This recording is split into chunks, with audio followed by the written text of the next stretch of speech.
ఈ ఫ్రై చేయాలంటే ఖచ్చితంగా 2 స్పూన్ల ఆయిల్ అయినా పడుతుంది కదా మామూలుగా. చామదుంపల ఫ్రై అంటే చాలా మందికి ఇష్టం కదా. జిగురు లేకుండా క్రిస్పీగా రావాలి, అలాగే ఎయిర్ ఫ్రైయర్లో ఎలా చేయాలో చూపిస్తాను. చాలా బాగా వస్తాయండి. ఆయిల్ అనేది కూడా అస్సలు పట్టదు. చామదుంపలు శుభ్రంగా కడిగేసి 2-3 సార్లు కడిగేసుకుని కుక్కర్లో వేసేసి ఒక 2 విజిల్స్ వచ్చే వరకు ఉడికించేసి చల్లారిన తర్వాత తొక్క తీసుకోవాలి.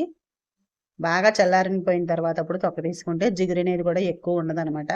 చూసారు కదా, ఇలా 2 విజిల్స్కి చక్కగా ఉడికిపోయాయి. ఇప్పుడు ఎయిర్ ఫ్రైయర్లో పెట్టే బౌల్లో ఈ చామదుంపలు వేసేసి అలాగే ఆనియన్స్ వేసుకోవాలి. నేనైతే చిన్న ఆనియన్స్ వేస్తున్నాను, లేదంటే ముక్కలు కూడా కట్ చేసేసుకుని అలాగే కొంచెం ఆయిల్ అనేది స్ప్రే చేసుకోవాలి. ఒక 1/2 టీ స్పూన్ ఆయిల్ కూడా పట్టు ఉండదండి ఇందులోకి. పసుపు కూడా వేసి 180 డిగ్రీలో 10 మినిట్స్ అయితే ఫ్రై చేసుకోవాలి. 5 నిమిషాల తర్వాత ఒకసారి బయటికి తీసి ఇందులోకి సరిపడినంత వెల్లుల్లి కారం అలాగే సాల్ట్ కూడా వేసేసుకుని మళ్ళీ ఒకసారి పెట్టేస్తే 10 మినిట్స్లో క్రిస్పీగా కూడా ఆయిల్ అనేది ఎక్కువ లేకుండా మంచి టేస్టీగా చామదుంపల ఫ్రై అయితే రెడీ అయిపోతుంది. నచ్చితే మరి ట్రై చేయండి. Thank you.